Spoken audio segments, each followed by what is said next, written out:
Hey, this is just a snippet from our podcast, but if you want to catch the full episode, that'll be on YouTube, and the extended version will be on our Patreon. Alrighty, let us dive head first into Battlefield 6. I got my little press booklet here for all the good details. All the classes are here, all the maps. Holy smokes. Hold it up to your camera real quick. Yeah, Battlefield 6.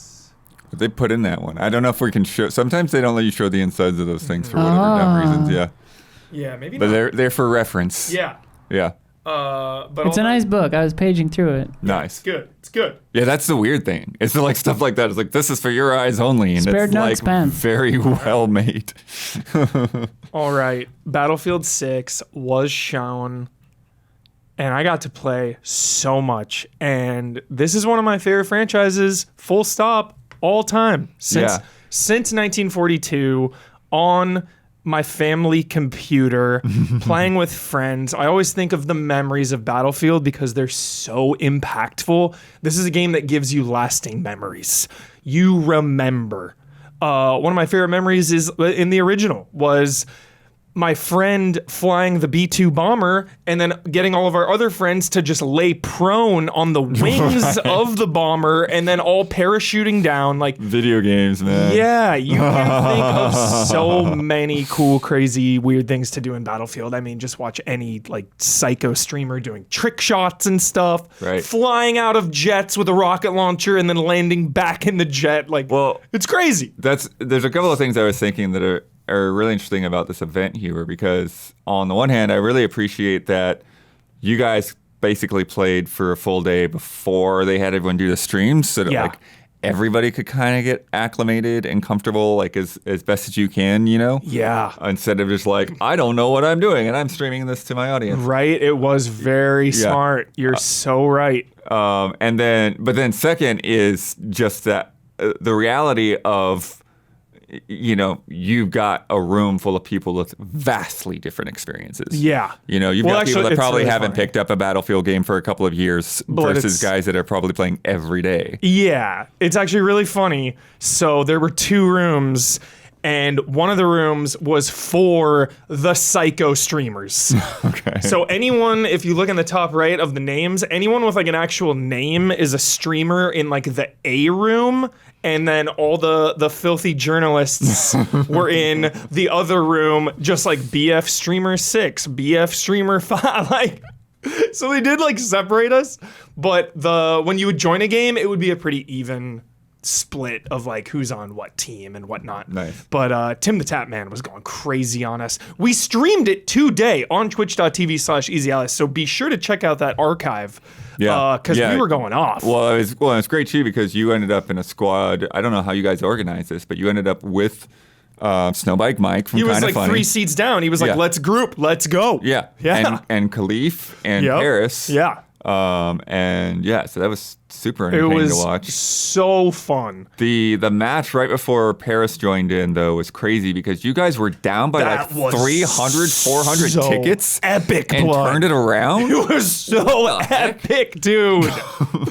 Okay, where to begin? Like, this, just speaking from the heart and like the raw emotions and no like, I mean, there's always going to be a little like preview event bias of like we were all together in the same room, LANing, playing for a day, Who knows the road that Battlefield 6 will take post-launch? It is a years and years and years type thing. I mean, they still support, like 2042 was getting patched forever. They turned that game around a little bit, but it was one of the weaker entries.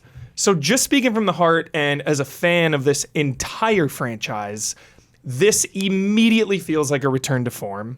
It immediately feels like the high bar set from Battlefield 3 and 4. Everyone has their own favorite Battlefield, people coming in at different times, nostalgia, just overall quality. Usually the favorites are like 2, 3, 4 in bad company. Right. And then you have like some really hardcore lovers and defenders, obviously, of 1. And then maybe like a little bit of 5, even like 2142 back in the day. But this franchise has been all over the place.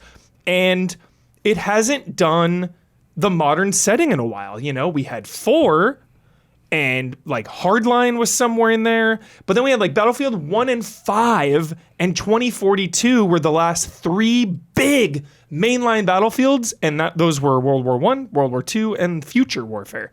So Right. now we're getting back to that modern 3 and 4 aesthetic. Yeah. And is this the New York map? Yes. Yeah. This is just a New York deathmatch one. We did Conquest of it today. It was really cool. Yeah, it was insane. Yeah, People taking out that bridge on sea. I know. One of the main things, one of the good things. That bridge right there. Just, Yeah. You can just blow that thing up. Dude, it is so insane, man. It is. Oh God, C point every time, no matter what map. Insane. Like, look out for C. It is always in the middle. So they talked about like these little, and Battlefield has always done this, but they really exemplified it during the presentation. They were like, yo, when we're doing deathmatch and all these other modes, right? They start with Conquest. Conquest is the main mode. That's Yeah. all the points, the big 64-player war, everyone going for the capture points.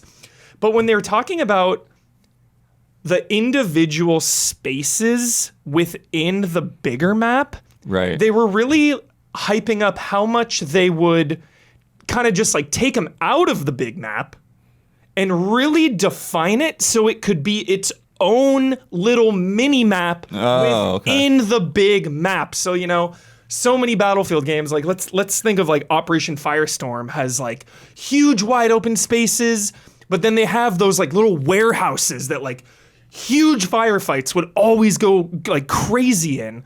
So they were really just hyping up how they've really stepped up their game for the individual locations on each map.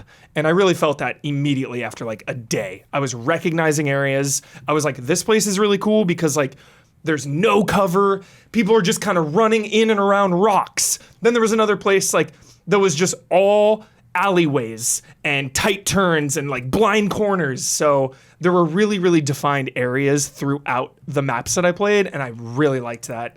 And I think they're just strong. Like there's 9 and I think we played 3 or 4 of them.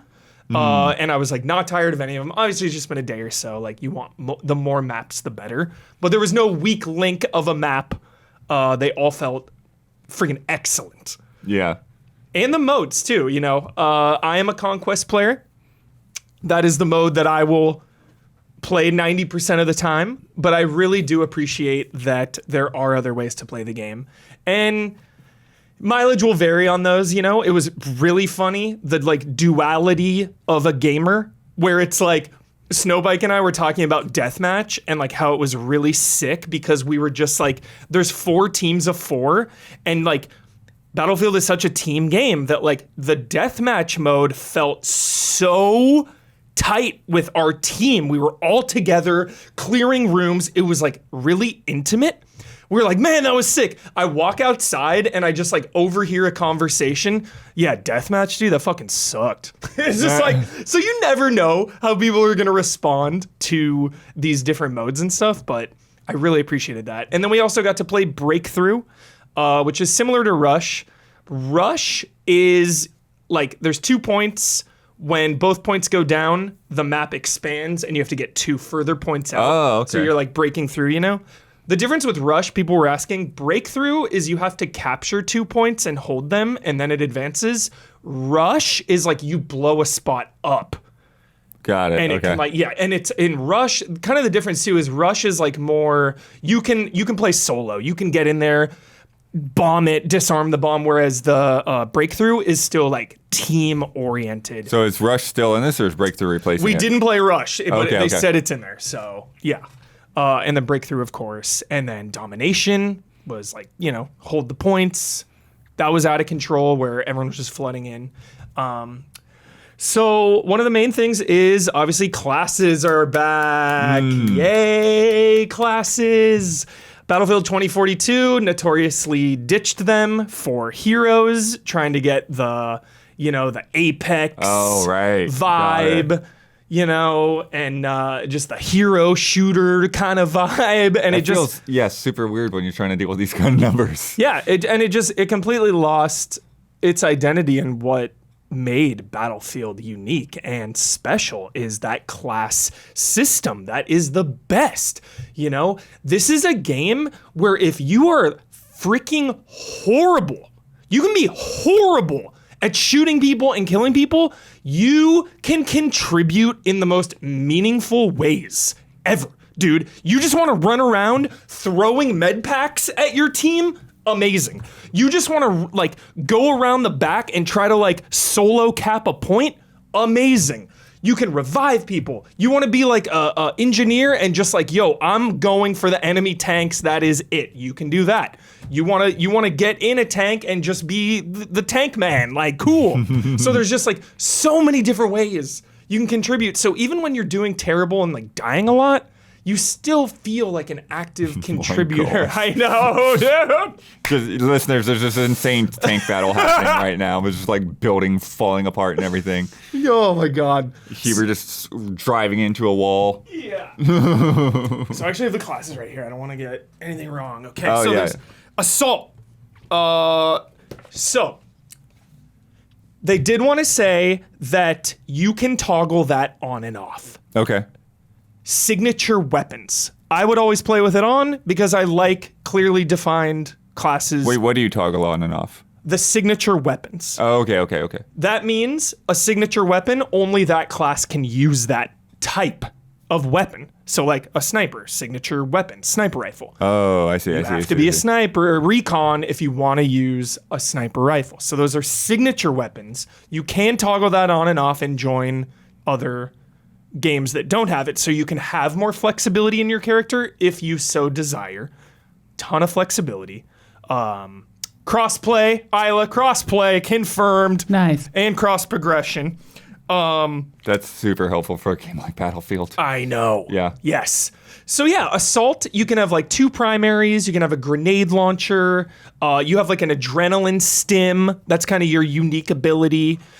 Engineer was the anti-tank class, obviously. You have a rocket launcher and a repair tool, really, really essential to heal your tanks and destroy others. Support is my number 1 favorite class because it has 2 of my favorite things in all of Battlefield.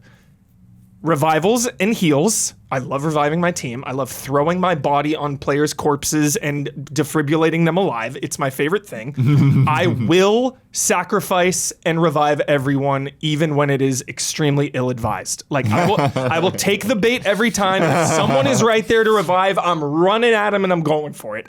I don't even care. And then they have LMGs, heavy machine guns, and I just can't explain like how much it satisfies me to find a tactical position in a Battlefield game on the map. You know, you're going through back alleys, buildings, you run into a building, you go upstairs and you find a window and you set up your machine gun bipod and you have an overlook of the capture point and your team is coming into capture and you're up there defending and you're just like, ah, like shooting everyone. Everyone's like trying to get in. The suppression mechanic is still here so you can suppress enemies.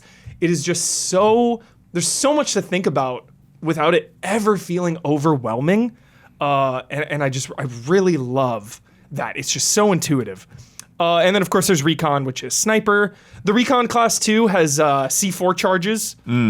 Yeah. I didn't get to mess with that too much. I love playing around with a C4 in Throw it on. 1943. Oh my God, blood. You throw the C4 on your car and then like jump out and let it go into the base and like boom, take him out. Yeah. Or just, finding those choke points, right? And, Yes. And it's so satisfying, like when you're just hiding in the bushes watching the C4 and then somebody drives up and you just like launch that Jeep. Yeah. They're hyping up their buzzword, kinesthetic combat system. Okay. Hyping it up. Kinesthetic combat system. This one's really cool. Drag and revive your team. So Oh, someone yeah. is down, Yeah, you can can pull like them to safety. Yeah. yeah, you just go up, super easy. You go up, you go for the revive, and then you're in control as you're reviving them, and you can like pull them back into cover. It was dramatic and epic and awesome. There's peek and lean. There's a combat roll, which I couldn't do. I had no idea how to do the combat roll. I was like trying. I would ask some people and they would be like, oh, let me ask. And then they would just like disappear a little bit. It was a very hectic but very awesome event. So I didn't do the roll, but you know, climbing, all that feels really good. Just movement in general felt so nice. There were never any issues with movement. You can mount weapons. Yeah, peek and lean, all that stuff. And then they added extra slots to vehicles. So you can like hang on the back of some. Oh, okay. So a tank can like technically hold more people. You're vulnerable as hell. I got shot like in the back when I was hanging on one time. But you know, just a better way to get everybody to the front line, because that was always a bad thing in old Battlefield. Sometimes yeah, it's like, you just run forever. you're just Yeah, like yeah. running up to the point because all the vehicles are gone and you have no spawn points, and you're just like sprinting. You get to the front and then you die and you have to do it all over again. It's like okay. Tactical destruction. Oh, lots to talk about. This is going to be a big one. Okay, so tactical destruction is what they are calling the destruction of Battlefield. Okay, there is not Donkey Kong Bonanza level or Bad Company levels of clear the entire map, right? There are some indestructible things. Yeah. There are just some indestructible things. Trees. Yeah, well, yeah. I guess no. I think some trees went down. Maybe some of Okay. them. Yeah, but like, I feel like this is gonna sound worse and more dramatic than it is, and there's gonna be online discourse about it, and there's gonna be all these think pieces about it, and I really don't think it's that big of a deal because the destruction is insane. It is so good. They didn't hype up any Levolution or behemoths from Battlefield 1 or any of that. So basically they were just hyping up that, you know, if someone is in a building above you, you can blow the floor out. If someone is in the building below you, you can blow the floor out. There are a lot of spots where you can just blow a building up. It is a ton of destruction. But like some of that stuff is gonna stay there. Or Yeah. sometimes when a building blows up, its rest state will be the same because they said they want you to master the destruction. If it was completely random every single time, that would be cool and a real cool novelty and really immersive. But from a gameplay like tactical element, knowing kind of how the building is going to respond to a rocket or a tank shell, I think goes a long way in just like helping you play. I don't know. Again, it's gonna be a thing. People are gonna be talking about it because there wasn't a one time when somebody was in a building and I kept shooting a rocket at it, and the building was just like not Right. doing yeah, anything. it's done. It's been destroyed as was it's like- going to get. Yeah. Yeah. So that's the big thing. Definitely a lot of people are going to be talking about it. And destruction's changed throughout the years in all Battlefields. I mean, Bad Company really started the complete destruction. Like Battlefield 2, you could blow up some bridges, you know, a little bit of destruction here and there. Then it was Bad Company. And then, of course, Levolution in 3 and 4. So, yeah, I never had any issues except that one, like, weird tank incident. And I thought the destruction was incredible because there were so many times when a building was just coming apart, or, you know, I was covered, like one of those times I was telling you about when I'm up there with the LMG shooting down and they just like blow up the building. All of a sudden I have no cover. I run out of the building. So I think during a battle when you're actually playing, I just don't think you're gonna really think about it. I think it's gonna please 99% of players, the destruction. So, Cool. Tactical destruction. There's also a sledgehammer coming that was not in there. It's, So, yeah, is that for one of the classes Yeah. or anyone? They didn't say. Because I'm curious who would get that. You can drive your tank through whole buildings to create shortcuts for the rest of the team, obviously. That's been a thing, dude. Just like mow things down. Nice. So I think the destruction is on point. I think it's some of the best they've ever done so far, and I've only played for a day, so we'll see. But just something to keep in mind. It's going to be a conversation going forward, for sure. There's 9 maps at launch. They were pretty insane. good. Yeah. Because these maps are huge. Huge. Siege of Cairo was my favorite. That was the one I played. It was like the big desert-looking one, just like a town. There was like, you're in Cairo. There's just buildings everywhere, alleys, up and above. Up and Are below. there? You said you only played 4 of them though. 4, yeah, but then, when you play a different mode, it's like kind of feels a little different, Okay. right? So I did Cairo Domination, Cairo Conquest, Cairo Breakthrough. So Yeah, because I'm curious because, like you're saying, like they haven't been in a setting for a while. Whether they're doing any returning maps. Operation Firestorm Blood from Okay. Battlefield 3, fan favorite. One of Got the it. best maps. Love that map. That map's cool because it's the best of everything. Big open spaces for vehicles and sniping, smaller, intimate warehouse craziness, and then mid-range bases too. So it has short, mid, and long, and vehicles. So really good map. And then, of course, they talked about Battlefield Portal. Dawn, I want to see Dawn making maps on this thing. Right, It was I remember that. nuts. They had like all these beams floating in the sky. It looked wild. It looked absolutely wild. So I'm sure there's going to be a lot of crazy, insane maps. People are probably going to make like Call of Duty maps in Battlefield or something. Does the destruction work the same way in the creative maps? Do you have any idea? They didn't go into Portal, didn't get to play Portal, didn't get Because to I could see Portal. Yeah. Yeah, I could see 2 different scenarios being there, which both could be kind of interesting. Yeah. One is that because it's a user-created map or whatever, that maybe their things are more destructible and there is more, chance to just completely level a map Yeah. or whatever. Yeah. Or the second option being that, like, okay, well, if the destruction works the same as it does in the developer created maps, Yeah. then like you could literally like create test areas. Like you could take a building asset, stick it down, and then just start pummeling it and see how it reacts, what happens. Like really get to learn like how that object Totally. responds. Totally. And just debris going everywhere. Yeah. My defense was like, if you flattened the entire map, that would be boring and it would happen every time. Like, Right. people would just destroy every building. There'd be like no place to like, yeah, because it keeps the integrity of like, these maps are so balanced. Like, that is another thing I really want to drive home. They felt so Yeah, angles, sight balanced. lines, Oh my God, there were so high ground. there were so many good spots that I was in mowing people down or that people were in mowing me down. I was like, that's a good spot. Just finding all of these places. So many different flavors and paces to these battles. Like, so all of that remains intact by having the destruction be what it is. So, yeah. And like, there's an insane amount of destruction. So I don't want to downplay that. But at the event, people were talking about it. That's why I brought it up today too. It's like, it was kind of a talking point. People were like, oh, like, can't destroy like everything. And it's like, no. So, Yeah. Yeah. No, it makes sense. It makes Yeah. sense. It's like one of those things where it's Yeah. like, oh, this could be fun, and then like you try it, and it's like, Yeah. oh yeah, it's not. Just people just standing across a giant open square after half of the match. yeah. It's so fun.